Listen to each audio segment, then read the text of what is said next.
No, it's just not. No, it's just not recording.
Well, hello everyone, and welcome to round 3 of the OLMS series here at Circuit de la Sarthe, also known as Le Mans. And you've joined us at the start of this qualifying session. We're just on board, well, not on board, but we're following Dave Wood around this 8.467 mile circuit as we get underway with this evening's racing. But before I get any further into this, I'm joined as ever by my co-commentator Ben Meyer. Ben, how are you doing?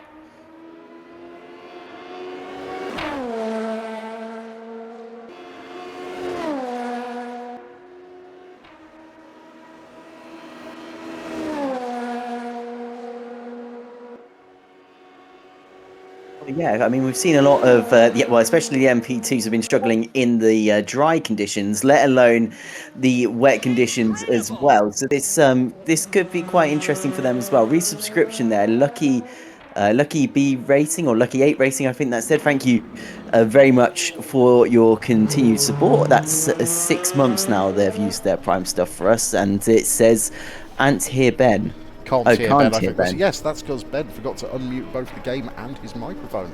A special moment. But yes, glad to be back. Should be coming through loud and clear now. But yeah, no, as you can see, a decently soggy circuit here as well. And actually, fun little facts about I was reading earlier. Apparently, some drivers going down the back straight here at Le Mans, they apparently, if it's the visibility is so poor, sometimes they use their fingers to count when the next corner is coming. So I thought that, well, I don't know how you can do that, and it can be so accurate every time. Because, I mean, surely you just, like, what, I don't know, I feel like you'd just be inconsistent with your counting sometimes, so you may just miss your braking zone, but that is apparently something that they do. Anyway, we'll follow Dave through the final couple of bends. Terrifying prospect, isn't it? No, it is. It's like, how do you make sure you count that properly? I feel like I'd count too fast or count too slow the other time, and it just, I don't know how I'd be consistent with that. It's not, yeah, I literally, I don't know how you could be so consistent that you're like, oh yeah, I know it's a break now, because like surely there'd be a time where you're like, I don't know, you just miscalculate or miscount, because it's like well, we're going to bring up Stephen Mulhern on the game now, but it's like in for a penny, out for a pound. I can't remember what they used to do on Saturday Night Takeaway, but it used to get people to try and count to 10, and then every time they wouldn't be able to count to 10 right, so they'd lose the game. Absolutely, it's just I can't figure out how they do that. It's just how do you know when to turn a corner? I don't know. I guess. Yeah, I mean, and also, I mean, the size of their under their jewellery downstairs must be massive, because it's like how just have the confidence to just turn in and be like, oh yeah, the corner's here, I know it's here, it's definitely here, and it is there, is yeah, it's quite astounding. I couldn't do that. That would be utterly terrifying for me, and is that considered and success also ballast? I just wouldn't be able to count it. What was that, sorry? Would that be considered success ballast, the weight downstairs that they're having to lug around for that? Never mind. That joke died. There we go. Yeah, no, I'm back now. Sorry. Yeah, no, I think, yeah, no, I think that'll count. That'll be. I think the ACO take that into the BOP. Well, we are still on board with Dave because he's just started a lap. There's a couple of guys who I think are. No, I think Dave is still the first person on the flyer. He's the only one showing at the moment. There have been a few reset to garages as well that I've noticed, so that's probably explaining why we haven't seen many laps come in yet. Yeah, I mean, as I mentioned earlier, I mean, we've seen a lot of drivers making mistakes in the LMP2 machinery. Like, so far this season, the person that has taken pole position in this class, it's Dave, goes for a spin and into the wall just on the inside of the corner there. And luckily, there didn't seem too much damage. He's going to do a bit of an Austin Powers to turn the car around, but we'll come back through the order to come to Anton Kasanov in their LMP2 car, the Arca 07, coming onto the Mulsanne straight now. Yep, he's the next man on track. I don't think Dave has actually invalidated the lap, but it won't have done anything for his lap time, that.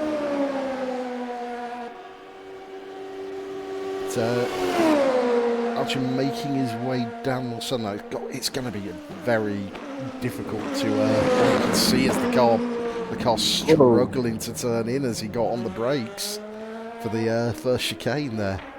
Yeah, so a 3-minute 50 is our first time in the MP2 class. That's been set by Zach Silver. No one else really getting anywhere near that at the moment. Hein, 1.4 seconds off of that. Carpenter, 11 seconds off of that time.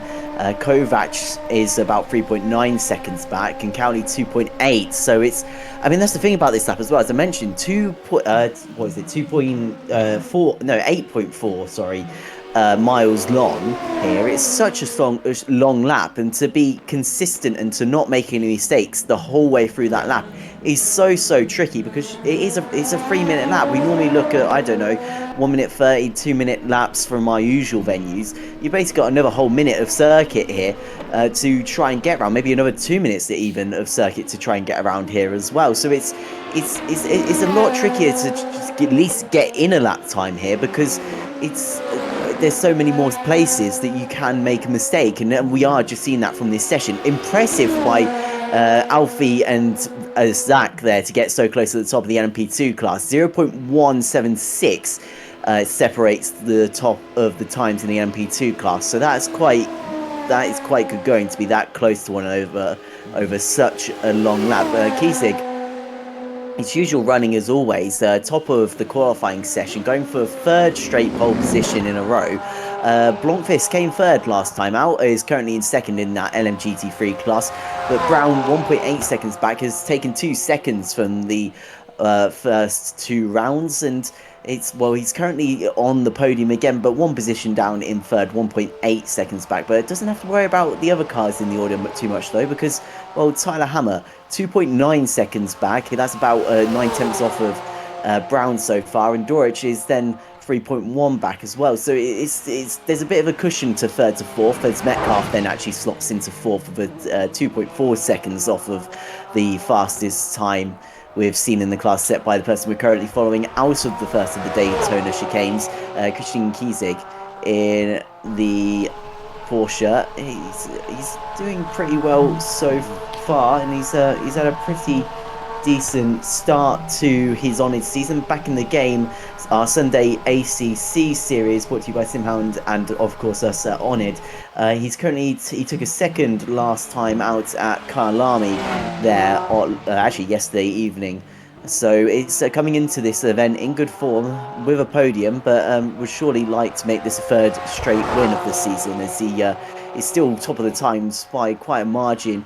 And we're not seeing really too much shuffling in the rest of the classes either. I mean, I suppose that's the thing over such a long lap, is that you do have to wait a long time for the times to come in. Let's see who's coming up to them. We've got Zach Silver coming up to near the end of the curbs at the moment. So I'm just going into the Porsche curve, so see this last sector of the lap just to... That's not looking very grippy out there, is it? You can hear him feathering the throttle. Yeah, it does look a little bit greasy. You can see the rain doesn't see, well, visually the rain isn't falling very heavily. It is just a greasy circuit, but as we come under the Porsche tunnel now, and actually Zach deciding this isn't going to be as good as their last time around as they come into the pit lane. And gosh, I always worry about that, but you always see cars in real life as well go straight on into that gravel trap in the pits at the moment. It's one of the hardest pit entries in all of motorsport, that, because you can easily be caught out there. But obviously Zach hasn't been, and does actually bring the car to a halt just to the right hand side of the stand. We'll come to Alfie Bevan now. This will be a second pole position in 2 weeks. So obviously took one last time out at Portimao. Before that, Asel Baskar took pole position at Silverstone. Oh, but that's not what you want to do, Alfie. He's gone around at the first of the Daytona chicane. He's got a little bit too eager, I think, on the throttle coming out of the corner there. May even catch some of that inside curb, which is obviously not going to have too much grip on it in these wetter conditions. So that's probably not going to be improvement from Alfie either now. And it seems like the LMP2 class is staying how it is, and it's such it seems to be such a difficult task for them all at the moment, because the range in times in that top five is incredible, because you've basically got about 1.4, actually no, I take it back, Scotty dips into 1.933 back from Alfie, so that's closing up the top four a little bit more, but still nearly just under 2 seconds behind Alfie's best time. Then 1.6 Hein is behind, and then you've got a 3-second gap to Cowley as well. So yeah, obviously these LMP2s, as I say, are a little bit of a struggle to drive, and they are definitely proving that today. You can just see it visually. As we've seen you can see Kiesig the last couple of weeks. Well, Alfie on pole last week came a proper fairly early on, both him and I believe it was the same order as well. Alfie and Zach P1 and 2, and then it just didn't come together for them during the race. No, it really, this series so far has just really been about consistency, and I think that's why we've seen drivers like Cowley do so well. Because I mean, I don't think Cowley's had, well, he hasn't taken pole position yet this season, but has always been someone that's had some strong, well, he's taken a win so far this season, and seems to have some strong performances. So it's really, I think that the best thing to do is to just try and keep the car on the circuit, and you're really in, like, honestly, you're in for a great result if you can just do that. It sounds basic, but it's really just what you need to try and do. Oh, that was the wrong time to go to Elvin, wasn't it? Oh, yeah. What's happened there? That looks like it's halfway down the, well, between the first and the second, I go to say Mulsanne chicane, but it's technically Daytona now, chicanes, but yeah, so back to the pit lane goes Elvin Blomqvist. Actually not in, it's still in second in that class, as Kiesig still seems to have the measure on everyone else in that category. But yeah, as I say, James Cowley win at Silverstone and then a second at Portimao. It's literally, and hasn't taken a pole position yet this season. It's just been the fact they've been so consistent. As we come to Alex Wood now on their flying lap, currently finds themselves in 10th position in this field. I think Alex he's Wood. bailing on that one. Oh, that's a shame. I was going to say he had a decent run in the Audi TT Trophy at Not Kill, 4th and 9th and a 6th at round 2. Vent 2 last week. So we come back to Alfie, who's going to try again on another flying lap time. We saw what happened on the last one, and I mean, to be honest, it's Alfie doesn't need to really do too much here. He's still ahead of Silver in the session. I mean, he's the driver probably under the most pressure, but it really seems like everyone's struggling to get in the time. So it's interesting. The only other person on lap is Angela Scotti, who I think is just coming to the end of her lap. So how do we know her sector times? How is she doing over this lap? Is it? It looks like improvement. I don't think it's fastest overall. So could potentially put her a little bit further up onto the second row of the grid, or potentially, I mean, maybe a stretch onto the first row. But I mean, if she's not in target of trying to take this away from Alfie, I doubt she'll be able to get anywhere near Silver as well. Confident taking the curves though with that LMP2 car. Doesn't seem to be taking away too much grip or losing them too much traction as they now come into the final couple of corners, and actually abandons the lap. So Angela Scott goes it won't be going any quicker this time, and will make their way into the pit lane. I think that's pretty much game. Oh, Artem Kasyanov off in the wall there by the looks of it. Yeah, I'm just trying to work out. That looks like just before Tetra Rouge, if I'm correct. That was backwards, just before Tetra Rouge. Yeah, you do see it. I mean, you see it in real life there as well. It's just as the kind of car goes over the brow of the hill, where obviously they lose a little bit of traction and do get a little bit of a tank slapper on. As Dave Wood is still on a lap here. This is death or glory for Dave Wood. He hasn't set a lap yet, neither has Dan Stevens, just behind him. If he doesn't set a lap, I think it will start behind the... no, it won't start behind the GT3s anymore, but it will starting right down at the tail end of the LMP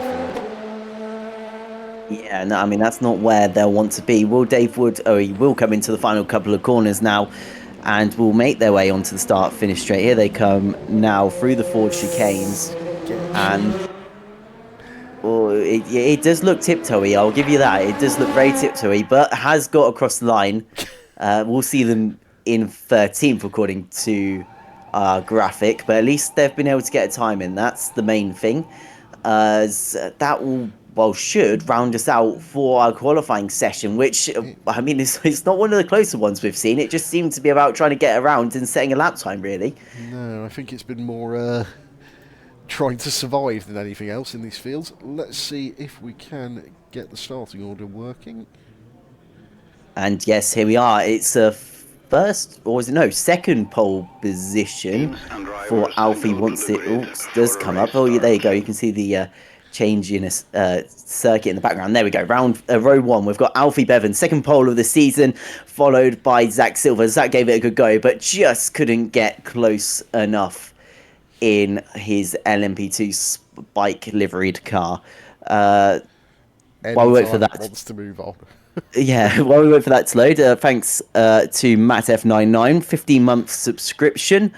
Thank you for giving us some of your Prime stuff. It doesn't appear to be working properly. No, well, never mind. It's Kiesig on pole for the third time this season in LMGT3, followed by Blomqvist and Ben Brown. Then obviously they can go Alfie Bevan on pole position for the overall and LMP2 class, followed by Silver and Jacob Hine. Then on the fourth place and fifth place is Scotty and Cowley. So as you can see, we're just waiting for our drivers to get their starting orders. Obviously on this game, not a full formation lap, so the drivers will start a little bit closer to the start finish line. But as you can see, it's looking a little bit nicer, or at least at this part in the race. The track looking nice and dry, but I would say that give our drivers an easier time. But again, I can't stress enough how hard these LMP2 cars have been to drive this season. They really have been a handful. Yeah, so, absolutely. I mean, there is a couple of like hard braking areas, but this is quite a flowy circuit, so that might lend itself. Obviously you've got hard braking areas like I'll say the 2 Daytona chicanes, the Michelin chicane, as I've learned everyone's now called, then also into Mulsanne corner, that's quite hard. Indianapolis probably will, and Arnage will probably cause a lot of lockups as well. But then for the rest of the lap, I think I said Arnage corner to Mulsanne corner, I meant that.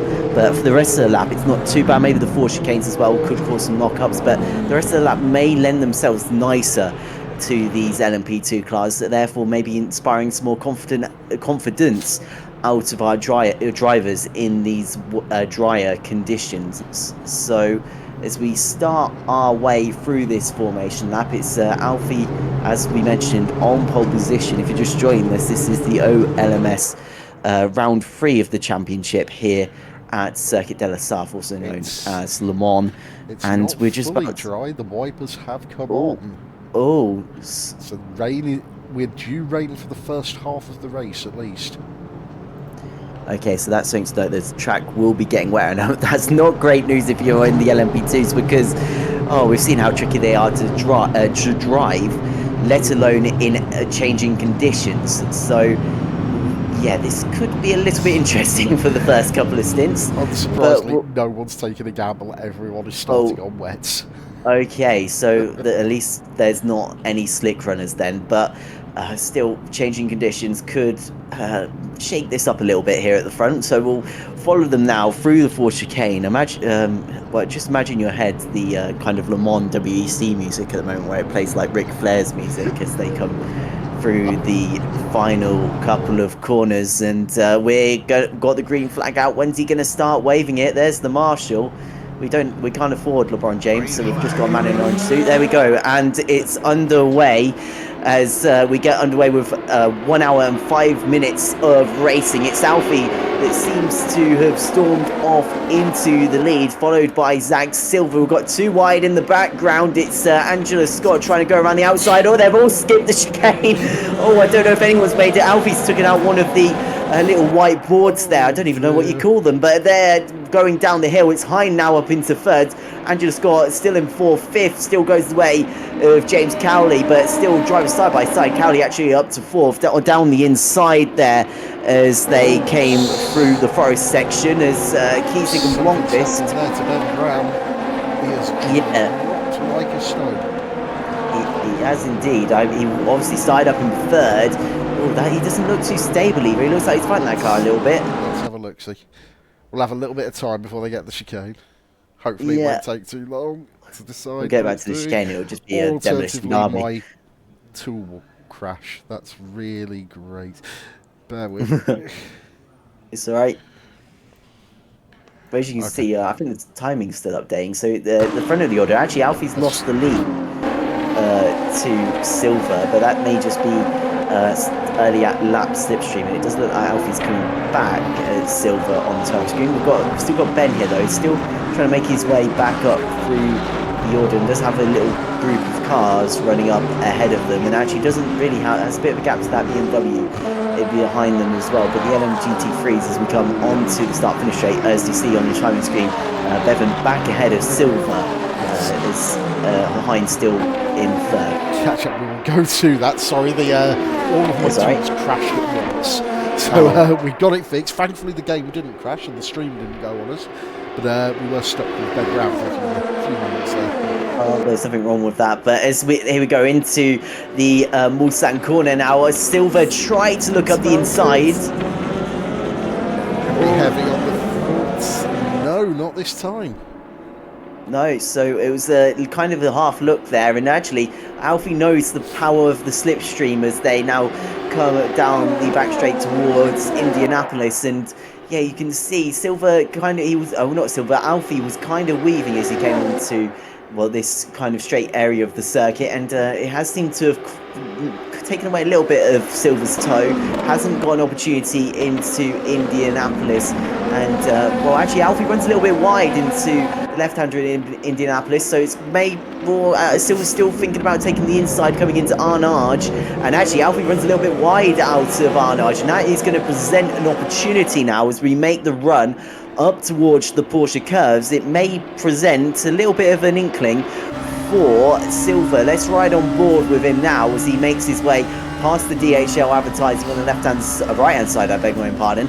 Now coming into the braking zone, see the green rumble strip, gets on the brakes, turns the car in, both of them taking slightly different lines. It looks a little bit neater from Alfie, I'd have to say, through this section. Silver's still right on his rear though. There's only 3 tenths separating both these cars going through this first lap, and now as they turn through, Silver's run a little bit wide just on the exit of karting there, and as they come through towards the Ford chicane, that's allowed Alfie to run away a little bit. 6 tenths is now the gap. Yeah, Silver on the brakes into the Ford chicane. He's going to have to try and set it up all over again, but he's getting a nice little close up through the Ford chicane there. Doesn't quite get the power down as well as Alfie on the exits. In the meantime, behind these two, and I'm just going to be slightly spoiled here, it's an all Assetto Corsa Night top 4 at the moment, so I'm chuffed for the guys who drive with us on a Tuesday on this one. But they are Jacob, Hyde and Scotty here, fighting hard, 2 of my admins for Tuesday, so hopefully it won't make for a very tense evening tomorrow. No, hopefully not, but they are right with one another, about 3 tenths separating the both of them for the final podium position. Obviously still very early in this race, 1 hour to go, just over that, and as they come onto the Mulsanne straight for the second time actually, and we'll head up towards Daytona corner, is there going to be a look for Angela Scotty? They're going to go to the outside. Hind's going to defend to the inside of the circuit, so it's whoever's going to be the best late breakers. Obviously Angela going to be on the outside, but then we'll have the inside for the left-hander, and is actually going to force their way through. Got a little bit muscly there, a little bit of contact, but yeah, I have to agree, Ben, really nicely done there by Angela Scott to move up into third. But now she's going to be giving up. She's not got the slipstream to Zach in front. She's going to be giving up the slipstream all the way down to the next chicane if Zach follows. And if Jacob follows her through there, all the way down to Mulsanne corner as well. But they have got James Cowley lurking behind them. Yeah, I mean, the thing is as well, through this section of the circuit, if Hind can stick with Scott's here, it does mean that, well, actually, no, I think they lost a little bit of traction, so I think that is going to cost Hines a little bit of straight line speed coming onto the second half, or the third half of the Mulsanne straight. It's gonna, and yeah, I think they're gonna be a little bit too far back now. Actually, I was gonna say you need a good run out of the Michelin chicane, so then you get a nice little slingshot down for an overtaking down here into Mulsanne corner. But obviously, I'm not close enough, but Silver's off the road. Silver has gone deep into Mulsanne corner, and obviously no pace now coming out of the corner, so that puts Angela up into second, and this could be third place as well, because Hein is looking hungry behind. He's going to the outside. Silver's going to defend it off. Now as they come into the second right-hander, they're going to just about survive. It's still side by side, and I think they're going to be together as they come into Indianapolis. No, Silver just about holds on to the place, and actually is now going to be looking to take their second place back, but it's looking a little bit greasy. As actually Heinz going to look to the inside into Arnage, locks up the front left tyre, and somehow they're still just as they were, as Angela now making a little bit of a gap to the two behind that are fighting. Car off in the background there, one of the black LMP2 cars. Actually, I think they've just brought it back on the circuit. I think that might have been Tomlinson. As we now come up towards the Porsche curve yet again. It's going to maybe a move through here by Hein on Silver, because Hein's still looking really feisty behind. Here we go. He's about as close, well, he's as close as Silver was to Bevan last lap. It's really not, well, obviously he did go off the circuit, but it hasn't been a great one for Silver because he just hasn't been able to pick up that pace since going off. And as they go through karting now, actually I think he's nullified that effect to Hein. The gap opening up ever so slightly. And, well, it looks like Zach Silver just needs to try and find their groove again. About 6 tenths is the gap, but no, off again, cuts across the forward chicane again with 2 of their front right tyres there. And that's, again, going to cost them a little bit of time and bring Jacob Pine closer into this battle, as we'll come back to the LMGT3. So we've got Kiesig at the front of the field, and Elvin Blomqvist is still right in this one as well. The gap still 4 tenths that only separates the leading Porsche 911 and the Mercedes AMG GT3. So it's Kiesig not doing their usual act of running away up the road, but probably knowing them, have got an extra fuel tank in there or something like that. I don't know. It seems odd, but in the background, there you go. You can see it's actually quite close for Townsend as well, and the BMW M4 is right there as well. So we could have a 3-car fight for the lead, as if Kiesig falls any further back to these two. Indeed, and there is a battle brewing behind them as well. Johnny Ashley at the head of a queue of cars, with John Metcalf in the Lightning McQueen-mobile right on his back as they come through the final part of the chicane. This is going to surely give a run into the Dunlop chicane here. Yeah, I assume it will. Metcalf really tucked in behind Johnny as they make their way up towards the corner. Johnny got third in the AM class at the Back in the Game Sunday series. So he's coming off a good result there as well at Carl Army yesterday. So we'll be hoping for a decent result here as well. And I think I'm sure he'd be loving this top 5 at the moment if John Metcalf wasn't so close behind as they make their way through the S's part of the circuit. You can see the Dunlop Bridge in the background up towards Tetra Rouge. Now, great photo spot there as well. I see a lot of photographers through there at the one. There you go, up towards Tetra Rouge, now onto the public road, as the gap is about 3 tenths separating Johnny Ashley and John Metcalf as they start onto the Mulsanne straight, as it's this gap coming down ever so slightly, not too much. There is a little bit of a slipstream made, but it's not helping Metcalf too much currently. And oh my gosh, look at all the spray in the LMGT3 class. It's really wetter, hasn't it? Let's have a look at just how damp it looks from the driver's perspective. Will they be having to count on their fingers like the fact I said earlier? I mean, I hope not. Who's that? Yeah, in I can't think of the word now. In a precarious position, one of the MP2 cars there, just about off the racing line. But if anyone's running a little bit wide, that is going to be, well, I mean, it's going to be a side on. It's not going to work. Oh, it was worth a try. It was worth it. Never mind. Do we know who it is? I think that was Jarrett Page. Jarrett Page. So Page obviously struggling. I haven't seen them restart in the background. You can see the LMGT3 is going down the Mulsanne in the back. There isn't a sign of an LMP2. Actually running a little bit wider, but that was a lot of curve taken by John Metcalf there, so I'm not sure if there was...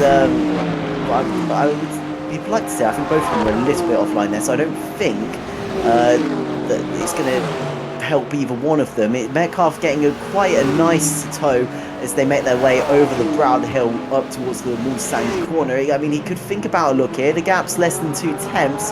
He's kind of just sticking behind Johnny, though, coming into the braking zone as they make their way through the corner now onto the exit, as Johnny's still absorbing the pressure well here. And actually this LMGT3 class really sticking together, and we saw this last time out in Portimao in the early stages of the race. They all seemed to just be glued to one another, so it's obviously the LMP2s won't be lapping as fast as they were at Portimao, as it's a much longer lap, as we said, 8.4 miles. But it's going to prove a challenge if they're all still this close together when the LMP2s do catch them. As Metcalf still thinking about a move, it's up to Johnny to try and stay ahead. In the background, we've got Elliot Bell leading in his M4 ahead of Christopher Bell in the Mercedes AMG. I think I called Elliot Lewis Elliot Bell. I do apologise. As coming out of the Arnage corner, and actually Johnny Ashley has fallen back behind John Metcalf up ahead, so I assume he may have made a mistake into Arnage or into Indianapolis. That's basically led to him giving away that 5th place. But we still follow the battle now for 7th between Christopher Bell and Elliot Lewis, and actually in the background one of the McLarens going for a move on Fusgen. I think we could see as There they are, got side by side. It's actually, it wasn't Fuskin, it's Petter. Petter and well, and Ben Brown as well. So, oh god, 3-car fight here. Not really in a part of the circuit where the LMGT3s are probably suited best to go into combat. They're quite wide cars, and it's quite a fast, tight bit of circuit. Oh my gosh, Ben's nearly going across the grass. A very expensive AMG lawnmower effect nearly happening, and as they come up towards the Ford chicane, Ben's going to go out to the outside. That's going to give him the inside for the second part of the Ford chicane. Is he going to make the corner? He does. Just about keeps all two wheels on the track limits there, and has to eventually give up as that second part of the chicane just is a little bit too, well, it's definitely too tight to run 2 cars through without getting your elbows out. So Brown has to settle back down into position. So it does mean that the McLaren of Daniel Johansson will hold on to 11th, and Brown will have to settle for 12th as Arton Kasanov and Manny Steiner, this is for 13th and 14th overall in this race, having a little fight of their own. They are indeed. People are fighting up and down the field, and these two are fighting very hard as well. Oh, Manny with a big run off the chicane there, goes to the outside, cuts back in front of Kasyanov, and will have the preferred line down into the second chicane. But he's going to be giving up that slipstream all the way down there, and Kasyanov is not giving up on this position. No, indeed not, and Kasyanov still leading the way from these two, and actually that run through the corner opens the gap up to about 8 tenths. Oh, spin into the wall on the inside of the Michelin chicane is made contact. Are they going to get going again? Oh, the car's still stopped. I don't know if it lost a wheel. I think one of the rear.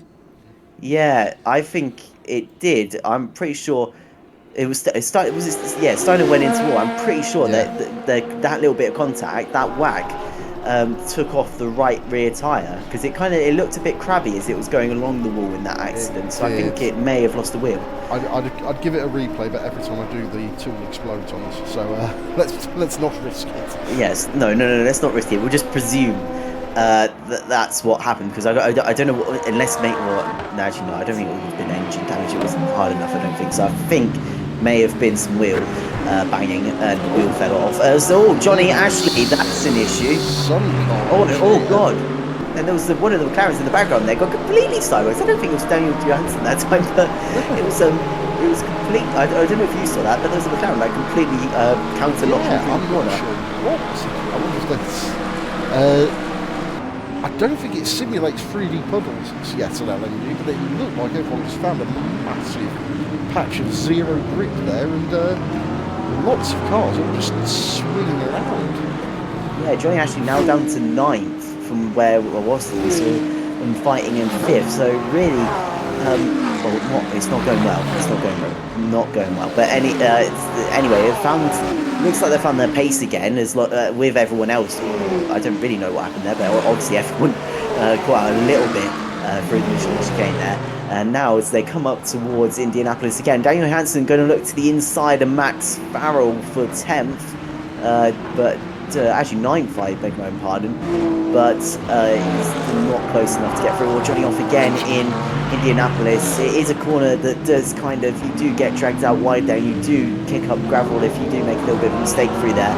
And Christopher Bell actually looking a little bit wide as well in that part of the circuit, so or in the Arnage part of the circuit. So the conditions seems to be the LMGT3 somewhat struggling now, maybe getting a little bit wetter, as we can see again Johansson and Max Farrell still side by side. This is for 9th, so it's going to be Johansson that's going to take 9th briefly, but they're going to have to try and last through the Porsche curves. They're going to have the inside at least for the next section, and the BMW is going to have to get out the throttle and let Johansson through. That was a nice move. That was very calculated. He knew he'd have that inside for the left-hander, and he knew the BMW would have to get out of it. And yeah, nice position gain there. And actually, it is for 9th between these two. It just hasn't changed over the board yet. Yeah.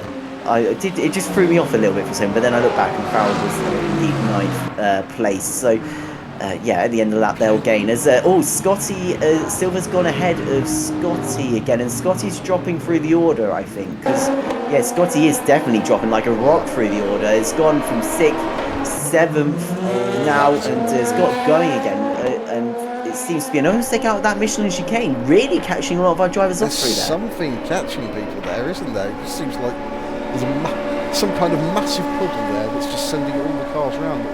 Yeah, Scotty's not looking terribly healthy there. Let's have a board. Steering looks to be all right, so I don't think... Oh, actually, no, she's a touch right hand down, isn't she? Yeah, and that's going to make braking for this corner hard, and obviously Scotty's gone straight, but she will continue on. Look, just knew they weren't going to make the corner, so just went straight on onto that tarmac on the outside. The good thing is, in theory at the moment they are within a pit window, so if you've roughed up the tyres, it might be worth thinking counter strategy. Get out of the pack, get yourself a fresh set of boots and some fuel, and come back on and see if you can make those places up and probably got people ahead of you. Yeah. I mean, I think it is probably one of the only options kind of left for them to try and limit the damage of this mistake. But as we said, it's really this race. Actually, obviously, Scotty winning last time out was one of the benefactors of having a consistent race. Last time was, oh my goodness, Dan Tomlinson. You can see the rear end was trying to overtake them out of Indianapolis there.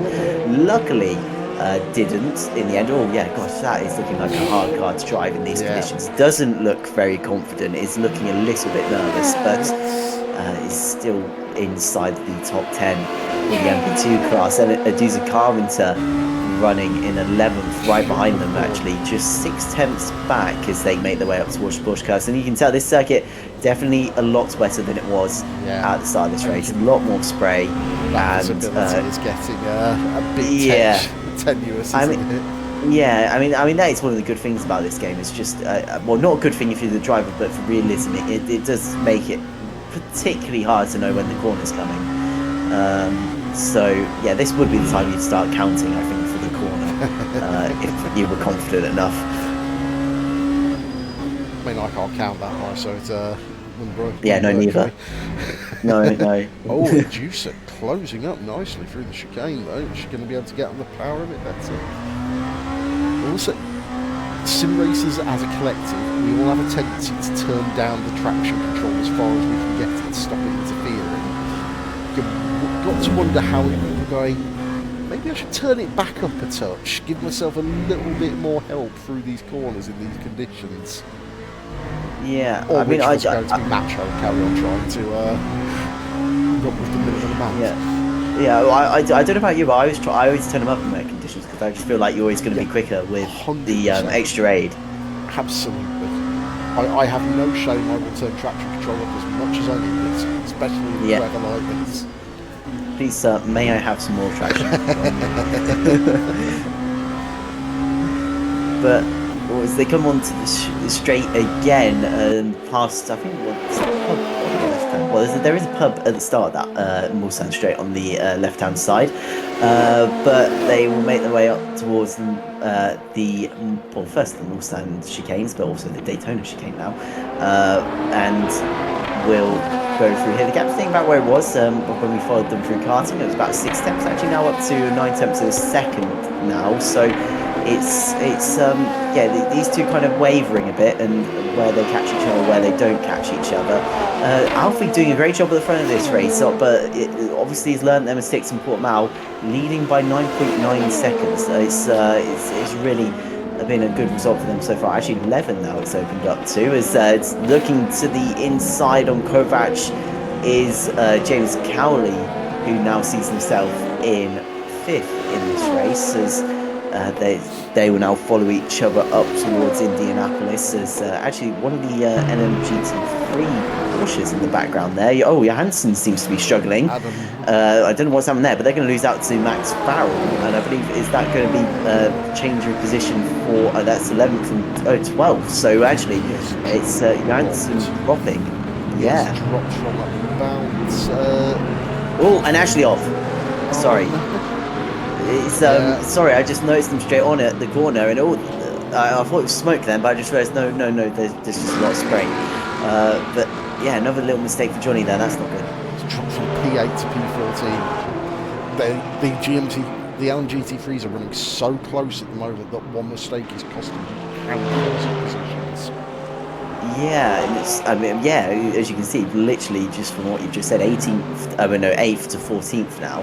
And that's just from Johnny just making a slight error and going a little bit too deep into the first of the downhill chicane. So it's, and you can see here, they're running so close together, and I mean the spray that they must be having to try and see for at the moment. There's just so many cars. I mean, we've just had Halloween. The fog should have gone away, but it is staying. It's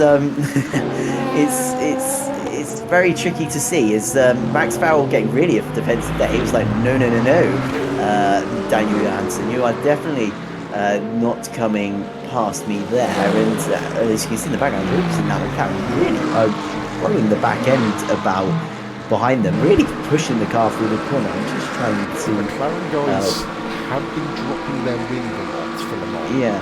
Over previous seasons, and I wonder if they've done it with the intent of giving themselves that straight line speed down the Mulsanne. Yeah. But now they've got the need for the grip that downforce will provide. Oh, that's a bit door banging. Yeah, they're still door banging as they make their way out of the Michelin chicane, back onto the straight again now, and it's Downing actually behind Johansson, who seems to be flicking the car around a bit. These two still running side by side now as they make their way up towards Mulsanne corner. It's going to be it's going to be Daniel just ahead, but Max Farrell going to have that inside line. And also Petyenek's going to have to be careful here because he's not too far ahead of these guys either. Oh, switchback time for Daniel Johansson. And is he going to have a little bit of a look? He's kind of trying to find a gap there, trying to find a gap as they come through. It's actually Petyenek giving both of these guys a tow now, so it's going to be very close coming up towards the Indianapolis now. And they're still, I think there's bump drafting going on here. I think now McLaren is pushing to BMW. This is getting more NASCAR than Le Mans endurance racing, but as they come into Indianapolis, actually have stayed single file through here. It's going to be about actually probably who makes the corner. Is anyone going to touch that gravel on the outside? So easy to do, but none of them do it. So actually very nicely done through there. McLaren later onto the brakes into Arnage. You can see the front end dipping down, and as they make their way out of the corner back onto the power, it's they're still running right with one another. Next, you might be able to get an overtake on the next couple of corners, but you've got to be very, very committed, especially running offline in this weather.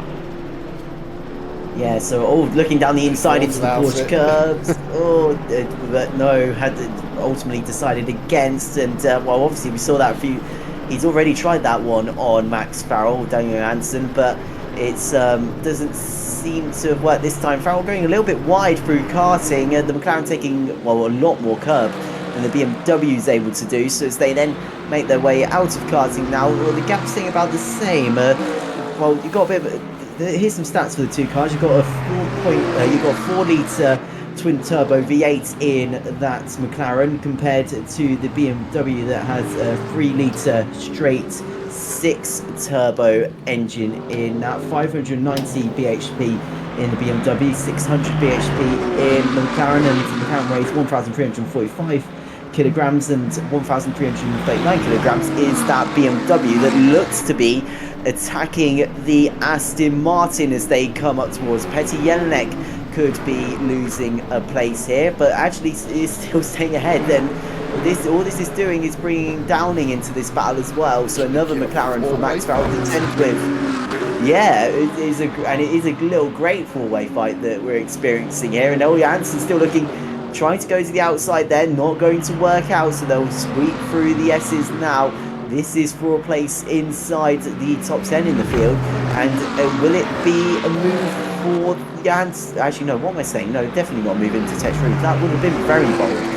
So it's all going to be about the slipstream that's offered down this straight. And it seems like Johansson, out of the 4 cars in this battle, is in the best place to take advantage of the slipstream. You see the gap ever so slightly coming down, faster and faster coming down. Now they're going to run too wide as they head up towards the Daytona chicane. Who is going to come out ahead as they come into the braking zone? It's Daniel Johansson on the inside, and actually he's already through as they go into the braking zone, and Max Farrell 4 Pal going back. Johansson trying to make the corner. They all eventually do actually make it through. A lot of orange, well, the brakes lighting up very orange there from the McLaren, just trying to make the corner, that has made it through and has made their way inside the top 10. But it looks like Max Farrell's going to come back. He is. He's coming back. Is he going to get alongside for the Michelin chicane? Let's have a look. They're going to still run through. Actually, the McLaren has a big toe as well from Petr Jelinek, so they're all actually pretty even into one another, and I think Petr Jelinek has actually helped Daniel Johansson get away from Max Farrell, but Farrell actually going to the outside into the Michelin chicane.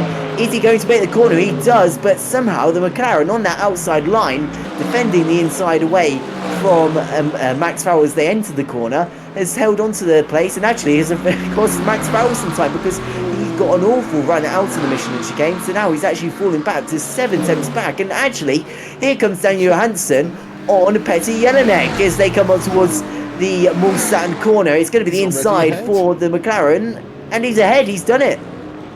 Some great racing between these three, inches away from each other for the whole of the Mulsanne straight there. Yeah, I mean, I think at the start of the straight he was 11th, now 9th. Goes Daniel Johansson. It really just shows the effects of the slipstream, how powerful it can be. And actually, Petr looks under more pressure from Max Farrell than attacking Daniel Johansson at this point in the race. We'll come to Christian Kiesig, still leading the way, but only just still. Evan Blomqvist has really kept the modest for most of this race. The gap has actually stayed about where it is, about 6 tenths between them. They've really just been kind of, well, it's just been Elfyn Blomqvist just keeping that pressure there, just keeping him in touching distance, and that is what they've done. But Kiesig, obviously one of our more consistent drivers in the field, hasn't really put a foot wrong yet, but we'll see if Blomqvist can, well, force them into an error by trying to stick that car along the inside outside alongside. So we'll see.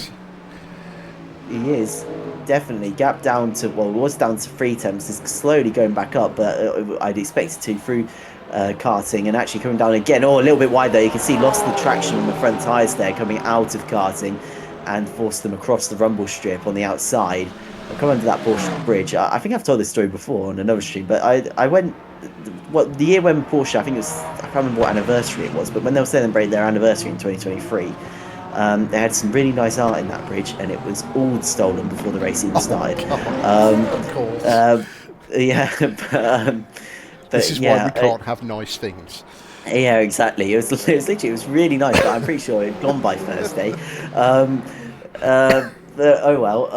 But we'll come back to the race. Past the Total Energy boards. I believe there's a Peugeot Hospitality unit on the right hand side there, as well as they come back under Dunlop Bridge and into the Temperature Rouge part of the circuit. There's a TV screen on the inside, and also a little look at the Goodyear blimp in the sky, as well as this gap still coming down. The Mercedes getting closer, but actually Kiesig's it didn't seem like an optimum line through there, but it seemed to give them a little bit more traction. It opened up the gap to about 5 tenths, and that's going to protect them importantly as they come towards the Daytona chicane, because the slipstream is not going to be strong enough to allow Elfyn Blomqvist to catch up with the Porsche driver. And might I say as well, I haven't said it for a while, Alfie Bevan doing a great job at the front of this race, 17 seconds ahead. I mean, it's really good. He is gone, he is left, he is out of here. The Merc closing up in a big way on the braking there. Yeah, and I was going to say the Porsche didn't look stable going into the corner there as well. It looks like, I don't know, just visually it looked like it was struggling to turn in. Apparently the Go and Coach Dave setups are not particularly stable for the Porsche in the wet. So if people have veered towards those rather than the LMU ones, or their own ones, it might be coming back to haunt. I mean, it could be, because it does look like Kiesig is struggling as they will come up towards Michelin chicane. And actually, there's some of the LMP2 runners coming through as well. I don't think that is an Alfie though, so I don't think that's the front order or anything. I think that's just one of the other cars probably coming out from the pit stop, so as they will make their way past and won't particularly, I don't think, interfere in this battle. We'll give the Mercedes maybe a hint of a slipstream as they head up to the top of the hill, but I think still Elvin, yeah, just under 4 tenths there, but that's still gonna, I mean, it's gonna be a 7.5 if he does go for it into the Mulsanne corner. Have to go for it, but no, yeah, he is just too far back at this point though, so he just can't. Especially, I mean, it's such a tricky corner to break through because, as you can see in the background, Townsend struggled to make the corner there as well. Had to really slow the car down to meet the curbing on the outside of the corner, because it is a little bit decisive. Because sometimes you feel like you've got the braking master into there, but then other times you go into there, feel like you're braking at the same point, and you completely lock the front wheels up and don't make the corner. So it's one of those. Well, at least I find one of those kind of decisive braking sections, because it really can catch you out from going from such high speeds to then having to brake for such a tight kind of hairpin corner. As this gap's still about 5 tenths between the pair of them, it's still going up, and that's the thing, even though when they're under pressure they are really good at just absorbing it and kind of managing it, because as we see again, it seems like, yes, Blomqvist does have a subtle pace advantage. It's not enough really to at least get past Kiesig, or even catch him, because he's kind of about where he was, the gap is about where it was last time around as they came into the Porsche curve. So it's looking a little bit like it's plateauing anyway. I see you've shown me this, James Cowley ahead of Jacob Hine. Yes, just getting through that. I think Jacob has come proper. He has come up on the yellow flag report that I'm scared to press. So it looks like he's had an issue. Still holding on fairly well. He's got a good gap back to Andrew Scotty behind him.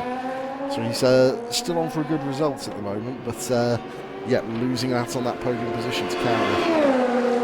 Yeah, obviously we're past the halfway through point of this race. Just under, over, I mean. 30 minutes now to go in this race. 30 minutes and 35 seconds to be exact. But this is getting close. Dan Tomlinson with Duza Carpenter coming through Indianapolis now. Will there be a look up the inside? It looks like Dan Tomlinson's going for it. It's going to be alongside Duza, taking off the ideal line, but it's going to get a better run out of the corners and will importantly have the inside for Arnage. Dan Tomlinson's going to try and squeeze them to the inside. They're still going to run side by side. Oh, they both get a little bit tail happy. So both of them really running side by side. It's going to be 8th is going the way of Aduza as it stands, but literally nothing against him. 25 thousandths was between them. They're still going to run side by side now as they come up towards the Porsche curves now, and there we go, still side by side onto the brakes now, turning the car in. Oh, it's going to be Aduza, I think, because I think just that little bit of the right. The slightly better line there was just enough to get her through. And the Deuce nearly coming onto attack again from Dan Tomlinson, and actually is still coming under attack from Dan Tomlinson. They thought about going up the inside into karting, and gosh, that would have been a brave move again. And as they come up towards the Ford chicane, Tomlinson's still here. Tomlinson's not gone away, and now as they will manoeuvre their way through the second. You see the famous merry-go-round wheel in the background as they come onto the straight again, and it's Tomlinson's going to have a little bit of a slipstream, but I don't think it's going to help into the Dunlop chicanes as they will get onto the brakes now. For this corner, we'll turn the cars in and through this section back up towards the S's now. And here we go through the 5-6 is part of the circuit and onto the brakes now. And actually, the gap opening up 6 tenths now separates them. I think this is where Reduce is getting the advantage. I get the impression she's running higher traction control just from the way the car is moving and how Dan is squirreling out of corners as he gets the throttle down. But that as they go down the straight, it will possibly come back to Dan. Maybe and actually what might help Dan as well is that there's some LMGT3s running up ahead, so depending on actually where they both meet them, it could, it's going to play into either one of their hands. As Elvin's gone to lead of the race.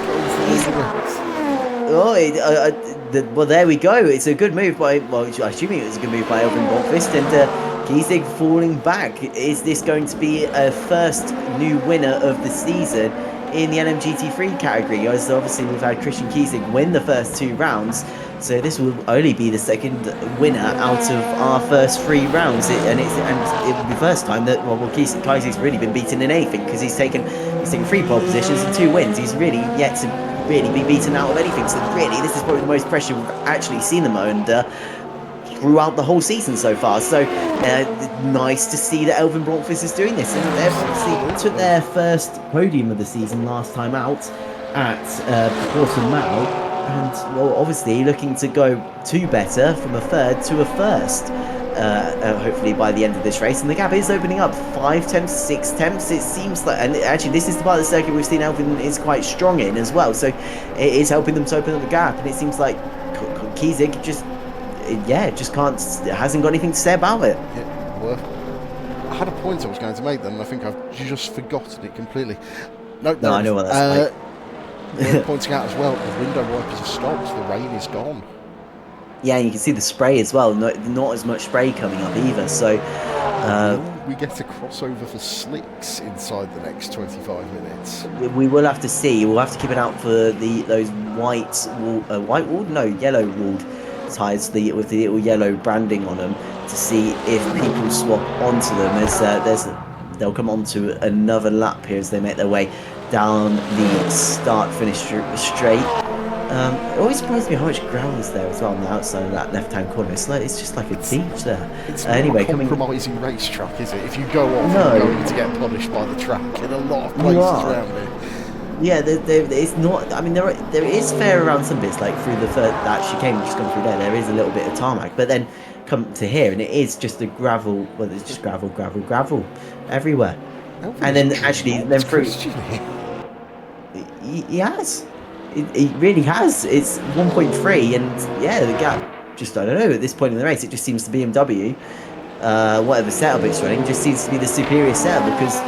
Yeah, Christian's just really falling back now. 1.3 is the gap now between 1.4, and it's just going up. So it just seems like wherever Elvin Bronfus is running at this point in the race just seems to be, ideal. And actually cooling the tyres, as you can see, and around that Seducer Carpenter, and that's in the Ford chicane. You can see the pit road there, and we'll get back going. Oh, there you go. Oh, still looking a little bit twitchy. But it's got it facing the right direction, and Dan Tomlinson, that does mean has come out on top in that battle. Is it going to work? No, of course it's not going to. No, let's not try that again. You'd think I'd learn my lesson. I tried a different way, it did not work. It was worth the try. But, oh well, so it does mean, I think that's Duza's now down to 9th overall in this race, Tomlinson up to 8th.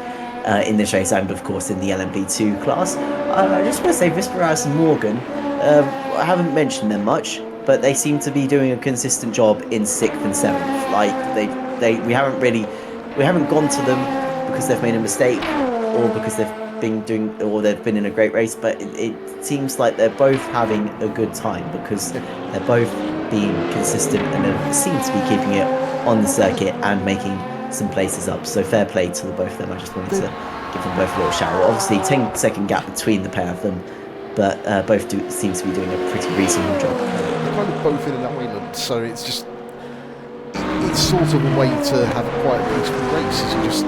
You're not threatening the guy ahead, you're not fighting the guy behind, so you just sort of get your laps going. Yeah. And sorry, I thought I saw something different in the LMGT3 class, but I just realised it's the timing screen slightly confused me with the rolling thing. So it's actually, no, it is fine.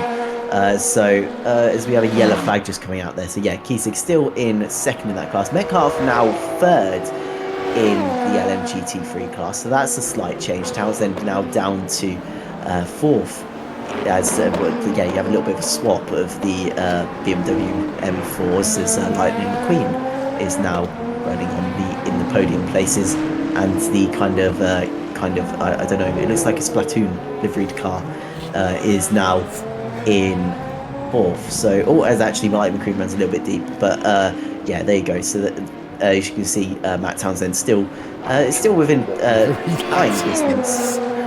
It's got the hashtag We Race as One thing on the back, and I can't remember whose catchphrase that is.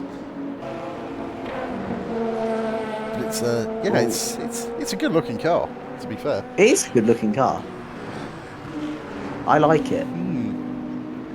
It's no idea what it's meant to be, but I like it. Yeah, no, I don't either. I have no idea. Maybe I don't know if it's personal. It's like personal livery. That would be my guess on this one. Yeah, because I don't recognise it from real life, but it does look cool. It reminds me of the some of the ones that they have run this season, WRT, just with different colours. So anyway, we've got Herbie now, as Elliot Lewis is running in his M4. I think I probably shouldn't say Herbie because I think he's running in the BMW. He is running in the BMW colours. I don't know, BMW Herbie, same thing. As he comes in the break zone for the forward chicane, we'll come to Elvin Blomqvist, still running ahead here as one of the MP2s is going to try put a lap on the LMGT3 race leader. As there they go through the Dunlop chicane and back down the S's here. Don't do an Alan McNish. No, he's gone through on the inside and hasn't been collected by an MGT3, so that's good. Got LMP2s making pit stops. Andrew Scotty and James Carney both in the pits. Why was Cowley's car positioned like it was being it was like it was retiring from the race? I know it had I think come they out. were turning him just to give him the launch out of the pit box. Yeah, it just looked like they turned him to a full 90-degree left, and it didn't seem like there was a car ahead of him. I don't know what that was about. I have no idea. Strange game at times, isn't it? Yes, it was like lots of pit stops up and down the field, in fact. Yeah. Oh, there we go. Yeah, Chris Downing in as well. The BMW was just following as well of Elliot Lewis. They're going to come out side by side out of the pit stall. Remember, guys, no invisibility in this game. He's going to take out the marshal. Cones, marshals, whatever he's taking. Yeah, it's going with him. Can we have the ambulance at the exit of the pit lane, please?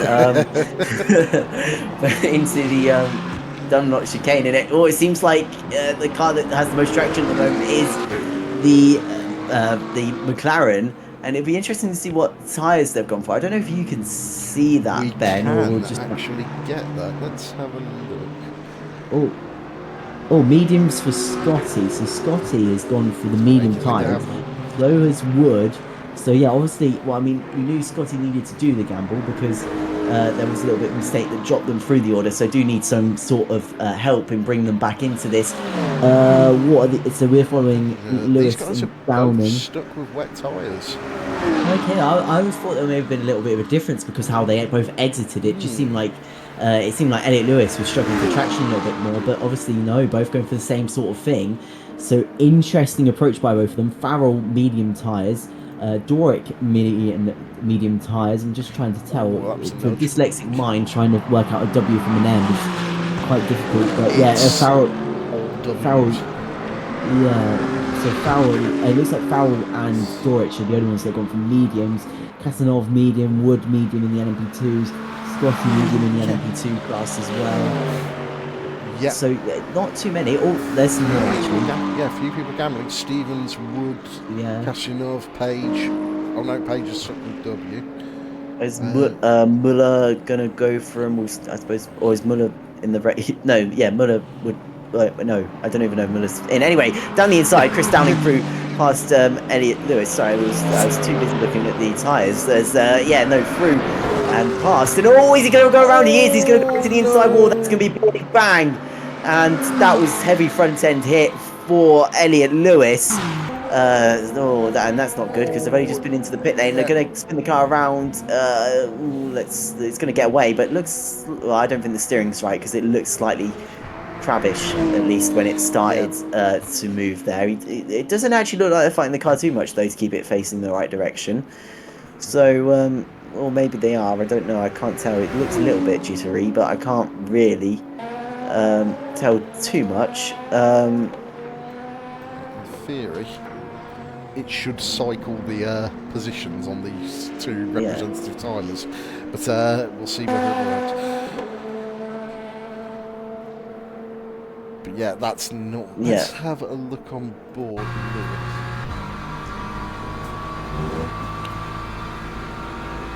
Ooh, It's not kind looking of massively left hand down, is it? no, but it doesn't look. There's a lot. There's a lot of input, so it is kind of hard to tell. Stay coming through Indianapolis. It doesn't seem too bad, but it doesn't seem happy at the same time. But that just might be the conditions.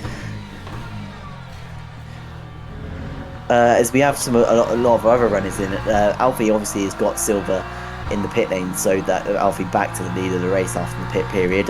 Silver and Cowley very close. Cowley's gone through. I don't know if Cowley's. Cowley has pitted. So Cowley, obviously on this different stop, as you say, got the jump. No, it doesn't work cycling it. Never mind. Okay. We'll go back to the mix. Actually, Silver's dropping quite. I wonder if Cowley and Kovac have stuck on their original wets, and I think Silver's on. He is. I think they're yellow tyres. He's on mediums. I'm sure. That's looking twitchy. It is. It's not. Well, you could see just coming in through the Forest S's there, the left-hand corner. He was Bambi on ice. It was not turning it in for them. So has dropped them to 4th for now, though. That's the important thing for now. It's about the timing screen's changing a bit, but about 10 to 5 seconds back from the two cars ahead, but it could come back to them. As we've seen, it's a drying circuit. Potentially, it's going to get quicker and quicker for Zach Silver. It's just about dealing with the negatives now, like running across the chicane, the Daytona chicane. If you can get those tyres up to temperature, you can drive these cars with a little bit of dampness on track. That used to be their version of intermediates, wasn't it? It was just a very, very soft slick. Yeah. I just want to say as well, it reminds me that's Charlie Morgan, I think, isn't it? I think. If it's not, I've got the wrong driver. 91 seconds of damage, apparently, for them. Yep, it is. That is Charlie in the pits. He's. I mean, at least you won't lose a lap, Charlie. Yeah. At least that is a good point. But, it is. It's not. But yeah, at least this lap is 8.5 miles long. So there you go. Stuck on the wets as well. Yeah. As we see, some of the LMGT3s coming in as well. So there we go. Some confirmation. Silver is on the mediums as we thought. And Scotty and Carpenter as well. So out of the biggest threat from the medium runners to the front of this field, at least, is Silver, running in 4th and 10 seconds back from the next car to them. So we'll have to see how that does work out. The performance of the slicks to really make that work is going to have to be astronomical. Yeah. Alfie's got a 30-second gap back to Cowley. Yeah. So I think really the best they could probably do is reclaim second. So it's or hope that Alfie just has a tyres completely dying. It causes him to make a massive mistake. Unless those tyres turn out to be 20 seconds a lap quicker, it's going to be a hard gamble. It's really Alfie's to lose now. He just needs to ideally just needs to keep the car facing in the same direction throughout the rest of this race, and he should be on for a nice result here. So with about as you can see, massive gap to him to Cowley. So it's he's really in control of this. It's Kiesig, interestingly, still at the front of the head of the LMGT3 cars as it stands. Blomqvist in second now, so that could just be Kiesig deciding not to pit. Actually, I don't know if you can tell me if Kiesig has pitted yet, because I haven't. It is now. No. Oh my gosh, it's like seeing a Bigfoot, as I mentioned last week. Kiesig has come into the pit lane. Indeed. How far back is Elvin Blomqvist? That's the question. Yeah, that is a very good question. And obviously, Kiesig going a bit later, doesn't need as much NRG, can spend a little bit less time in the pit area. It really depends. As there you go, the car is stopped. The DXT car sitting in their pit stall. That's massive. I don't think Elvin's going to be taking second. I do not think he is either, and he's lost that front left tyre. Oh, that's massive. Elvin Blomqvist looking on to be our second different winner in the LMGT3 class this season. Oh my goodness gracious. Oh, I mean, Jeff Gordon's pushing Daniel Johansson through that part of the circuit. I mean, Tyler Hammer is pushing Daniel Johansson through that part of the circuit. It meant we could have mistaken it for NASCAR at that point as well, going through that corner. And, oh, there's Blomqvist. Is he going to come back on the track? No, he's not. But he's spinning through the pit lane. I don't know how he's even managed to spin a car with 3 tyres, but fair enough. John Metcalf. But John Metcalf goes to the lead of the race. Incredible. Where's he come from? He was miles back. He has absolutely made that work. Indeed, 2 seconds. Even if he doesn't know how to place the number boards on his livery, it's he's made an absolute stormer there. Yeah, he's really caught everyone out. Here we go. 4 seconds is the gap now, and John Metcalf. Well, I mean, I thought we weren't going to have a different winner this season, but a second different winner out of 3 rounds. But it looks like we are, and it looks like the streak of the full houses of Christian Kiesig is he's at jeopardy at the moment, because the gap 6 seconds to Lightning McQueen here. So it's yeah. Kiesig on mediums, Metcalf is stuck on the wets.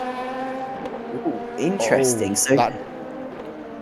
Who's made the right tyre call here? Yeah, well, I mean, at the moment, at least at the start of this lap, it seems like Metcalf 6 seconds, but still 11 minutes to go. We've got about in the dry conditions. It's about, I think I still it's about a 3-minute. I do have it written down here. So in the dry conditions for LMGT3, the pole time when we last did GT3s here was actually on the Monday League as well. 3 minutes 43 seconds and 0.41 was the pole time. So potentially that's a quick dry lap time. So then in these mixed conditions, you're going to see a higher 40-second lap time around here in the dry conditions. So it'll be interesting to see who is able to, just survive to the end of this. And Daniel Johansson is here as well at the front of the field, by the looks of it, because that was, So what the heck has happened in this pit stop? Yeah, they're chasing down Kiesig. I mean, could Kiesig, I mean, it could go from hero to zero here, because he's won pole position every round so far, and now he could be finishing off the podium if Johansson has anything to say about it, and Tyler Hammer. Hammer actually may even be letting off a little bit of Johansson here, because as I said, a bit of a touring car pointing going on at the moment, going push to the car ahead, we can get him, kind of thing, because he is right there. Christian Kiesig is just ahead of these two as they go up towards Indianapolis, and that slipstream is taking effect. I'm not sure whether or not LMU simulates puddles yet. What we do know is it does simulate the dry line. So this means, at the moment, it's still very wet offline. I'm not sure Kiesig can risk going off to attack or defend, because he's on cold slicks. Yeah, and he's really showing. I wouldn't be surprised if they get him in the Porsche curves, because I think obviously these two on the wets can take that wetter line. Actually, we'll probably call their tyres down to take that wetter line. I think if Tyler Hammer's smart here, he'll just let Johansson get through, because really Kiesig is a sitting duck right now. Kiesig knows that, really defending across to the right-hand side of the circuit there. Knew he has to at least hold the inside, but with the ultimate grip, I assume the McLaren's going to brake so much later, turn in, and he's ahead. And actually, the Porsche offline is allowed Tyler Hammer to sweep through on the inside, going to hold the outside now, and he's through as well. So Christian Kiesig off of the podium at this point in the race, and that means Daniel Johansson up to second now in, I believe, in the LMGT3s, and is up to second in the LMGT3s. Tyler Hammer up to third. So, alright, I've just got into massive giggle mode because I've just looked at the chat and Elvin Blomqvist is in there just going, I don't like this game anymore. I've just nearly split squash all over my PC.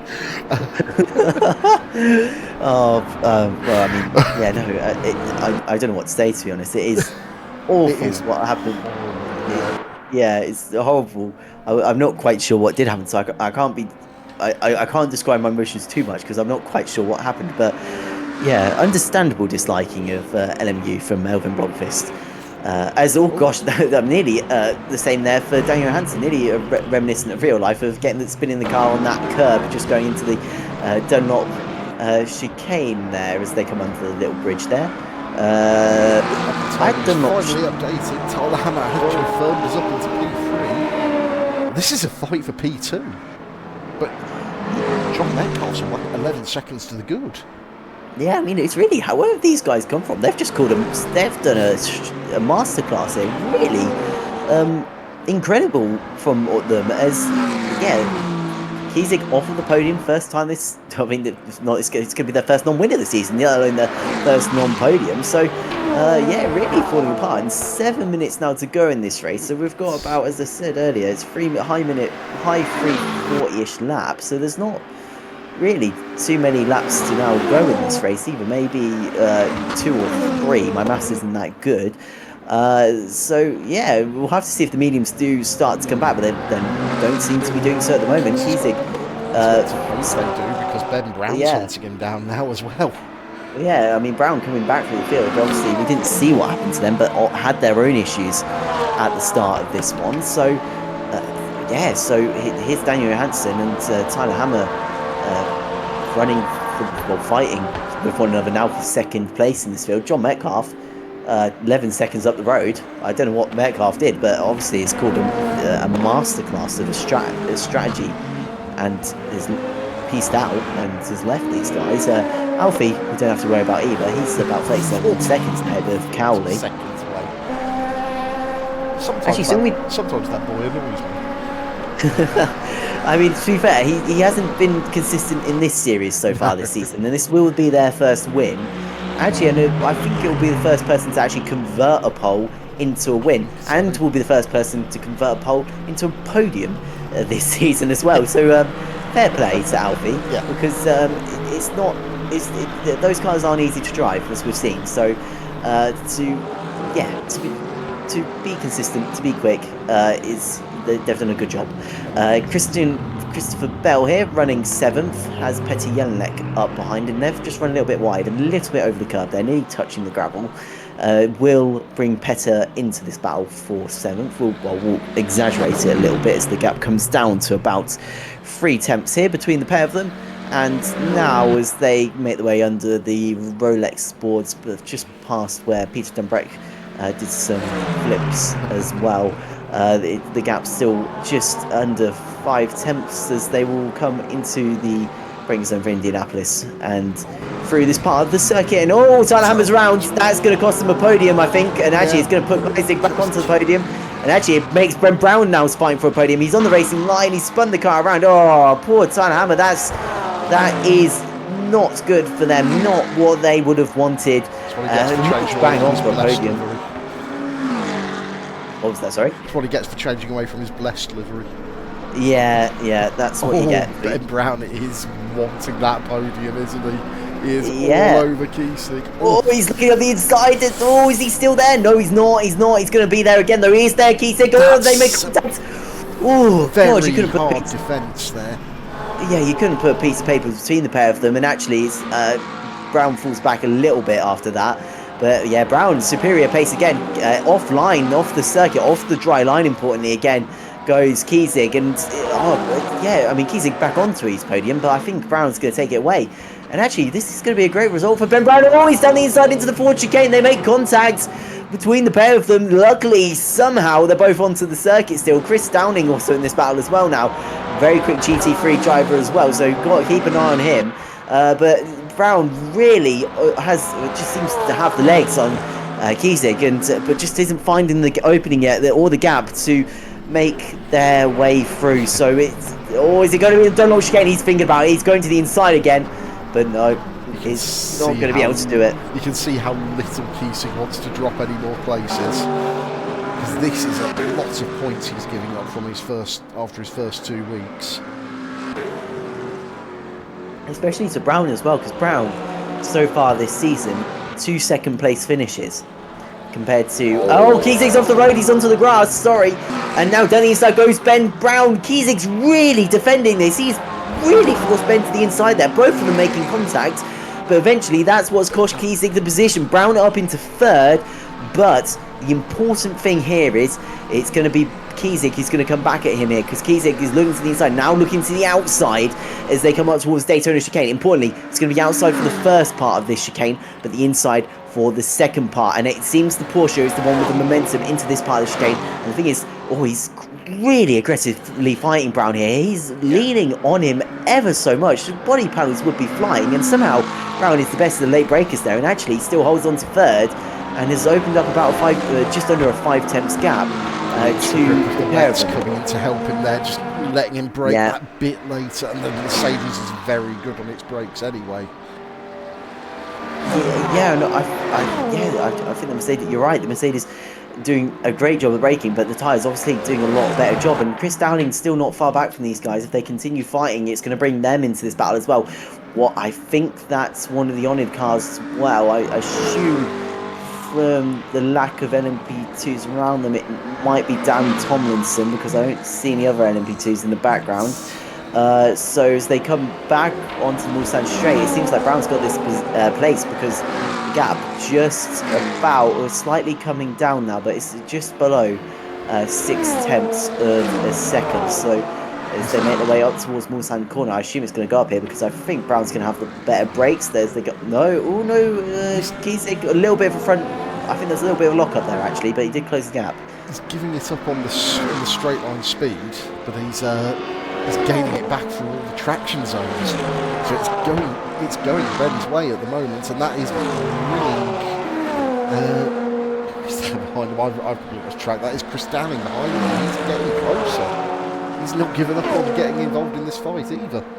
Yeah, I mean, I think we haven't mentioned this so far though as well, but it's incredible that we've seen a misjudgment of strategy from Christian Kiesig, because he's been so, I mean, I don't know, for the last 6 months now, he's been so good at making the right calls at the right time, but I suppose no one's perfect, and it seems like that is evident here today, because, just a wrong call, and potentially a 4th place finish as things stand, maybe even 5th if Downing's able to grab onto the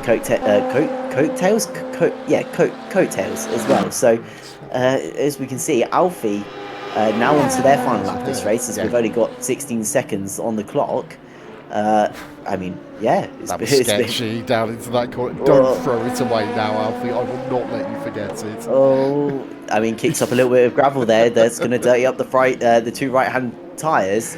Given you've not seen him much, it's probably fair to let him have the last half lap of the race, isn't it? I mean, I think you're fair in doing that. And I mean, we've probably still got over 3 minutes of racing once he actually does get to the end of the race, because we've got the LMGT3 battle just ahead of this as well. So he's going to finish, then we'll have a whole nother lap of the LMGT3s to go. So might as well give him this. But it's just been usual what you'd expect from Alfie Bevan at the front of the field. He's just been quick. He's just been quick, consistent, and just hasn't let up. As you can see, a 43-second gap to Cowley behind.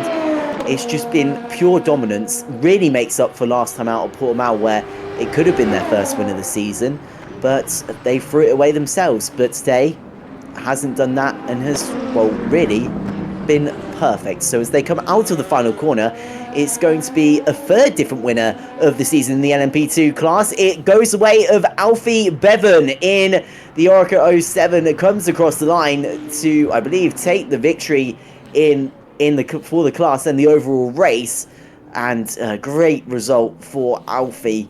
And as I mentioned earlier, first driver to convert pole to a win. James Cowley is going to be another podium. I think a second of the season actually for them. 2 seconds in a row now for James Cowley. It should go the way of. So a good race for them as well, and a good result for their championship, keeping it consistent in terms of finishing inside that top 3. So actually, it seems Kiesig's coming back, and actually Johansson isn't too far on the road. You can see it looks a little bit hotter. That dry line's getting a little bit drier. That wall's getting a little bit closer. He nearly did bosh the Bosch wall, but Kiesig did keep it out of the wall in the end. But 8 tenths is the gap. Johansson's falling back to these guys as well. This is far from over. Actually, I didn't realise. This is really far from over between all three of them. This could, I mean, we've been Right to speaking the about. end. Yeah, I mean, Kisik could fall off the podium, but it also could actually claim a second, and they've still got probably like over half the lap to go. So it's this is going to keep us on the edge of our seats until the end, I think. Yeah, we're gonna stick with this. We're gonna stick with a battle. We can see the guys finishing, but if there's on-track action, I think we'll stick with that one. Actually, Kovac first podium of the season in the LMP2's fair play to them as well. So just give them a shout out for that. Yeah, Great result from me. He is already in the pits, unfortunately. But no, but fair to them, great result for them. Oh, Kisik getting a little bit slidey. That rear end was waggling around, which is going to help Ben because Ben is about 8 tenths ahead. And Johansson's falling. Actually, no, he's 8 tenths back from Johansson. Johansson, I don't know what's happened here, but really falling back to these guys. Don't know if they made a mistake, but second place, a third second place in the row, might I add, for Ben Brown. It's weird for Ben because this is better than last season. He obviously had a lot of issues where he could have taken podiums in the Sunday League, but obviously they evaporated from him. But it seems like at the moment he's just doing anything but winning in the LMGT3 class because he's consistently the runner-up. He is consistently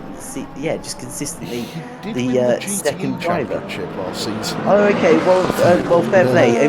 Just Mondays must be his thing. He must just. He must. LMU might be his thing now, but he's right on the back of Johansson there for P2, and they've dropped Kisik. Kisik is 3 seconds back now. So that's Kisik. That is. Well, I mean, as long as these two don't take each other out, touchwood, it should mean that that's 4th place for Kisik. So that's far. That's a bit of a shock, really.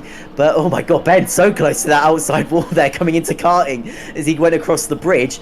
Oh my goodness, he really. I mean, I don't know what you couldn't put a Rivita between him and that wall, but he's going to come at him. So coming up towards the forge, getting into the couple of corners of this lap, he's going to look to the right hand side, look to the left. The McLaren is going to defend as much as they can to the inside line. There is a little bit of a gap there, Ben, if you can hear me, but he's going to go to the outside for the forge chicane. That's a touring car move. They're still side by side into the chicane, but I think the McLaren's going to hold on. Ben's still there though. He's going to jump across the sausage. No! Oh no, Ben's He's going to give Kisik the podium. Kisik up into 4th. Ben Brown is going to drop to 4th, maybe even 5th. It's going to be 5th. Oh, from a 3rd place finish, he went for it. It was all or nothing, and it was nothing in the end. Brown seemingly didn't seem too happy. Gave the McLaren a little bit of a flash. But oh dear, that was. It was great for us to watch. But not great for Ben. I use the word a lot, but that was gutting. Let's get the results, shall we? And it is Alfie Bevan taking the win from. No, that's the practice times. That's of no use to me whatsoever. It just shows how consistent he is. He's been fast in practice, qualifying, and the race. Go ahead. Yes. Alfie Bevan takes the win from James Cowley. Janos Kovacs rounds out the podium ahead of Zach Silva, who's that late switch to slicks not working out for Zach. Jacob Hine comes home in 5th ahead of Leon Visperus. Dan Tomlinson takes 7th ahead of Adusa Carpenter. Angela Scotti running into troubles, finishes down in 9th, just ahead of Charlie Morgan in P10th. Dan Stevens and Artyom Kasunov finish off the LMP2 field, obviously apart from a few guys who dropped down. We now have a lovely view of the server screen. Then we have John Metcalf taking the win in the GT3 LMGT3 class ahead of Daniel Johansson in 2nd, Christian Kisik making it a 3rd at the very death there, ahead of Chris Downing and Ben Brown, who ran into strife at the very last turn of the race.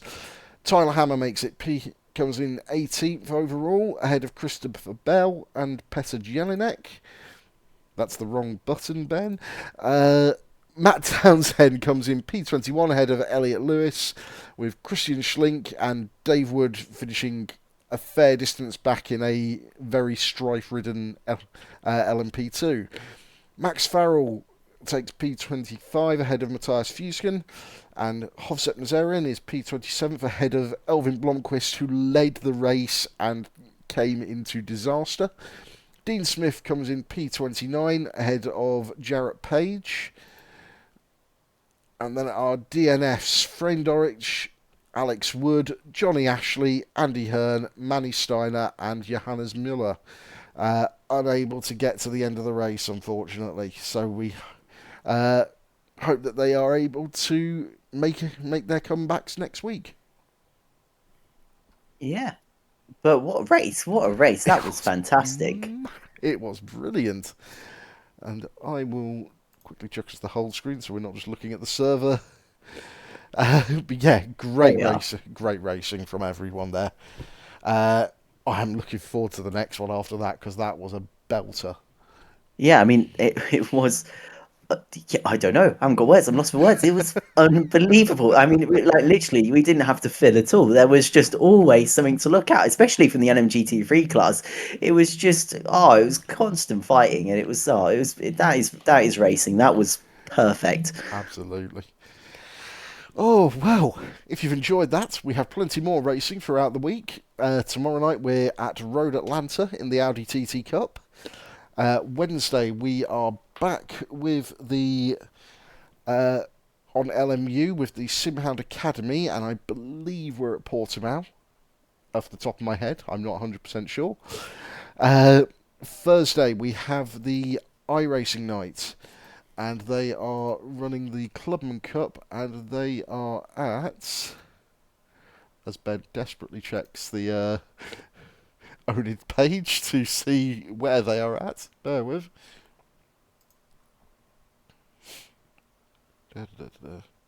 Club Challenge. They are racing at Lime Rock Park, which is a very interesting track for to throw club cars around. And then finally on Friday, if you have... Well, not quite finally. On Friday, if you're into AMS2, come join us over at GridLink, our shared community, to have some fun in AMS2 cars. I believe this week we are doing the Lancer Trophy cars around a variety of circuits. Still plenty of space on those nights. And finally on Sunday we are back on ACC for a season with the Back in the Game Championship, and they will be going to Zolder. So plenty of racing to get involved with here or watch here at oNiD. So don't miss out. Jump on the Discord and you'll always find something to enjoy. Yeah, and well, I think this is a great advertisement for the type of racing you can have if you join us. Absolutely scorching racing this evening, and I can't wait to see what these guys manage to pull next week at this race. Yeah, I mean, actually, I don't know if you said where are we next week? That's a very good question. I think here we are. No, don't worry, I've got it. We're at Monza Curva Grande, so obviously that's the layout of the circuit that it skips the chicanes, so it's going to be Slipstream Fest there. So yeah, make sure to join us for that, because we've seen long straights and slipstreaming seem to produce some amazing racing in this format of this series. So do make sure to join us, same time, same place next week. And actually, with that race now finished, we're at about the halfway point of the season. 3 more rounds to go: Monza, Spa, and then Imola. So we've got a nice little bit of Europe. Well, actually, well, it's based on the European Le Mans series, so it's all been in Europe. But you know what I mean. We've got a nice few sets of circuits there to finish us off this season for the next 3 weeks from now. Absolutely, and we look forward to having you all back. But for now, we need to go and calm down from that, I suspect. So, so we will see you all next week. Goodbye.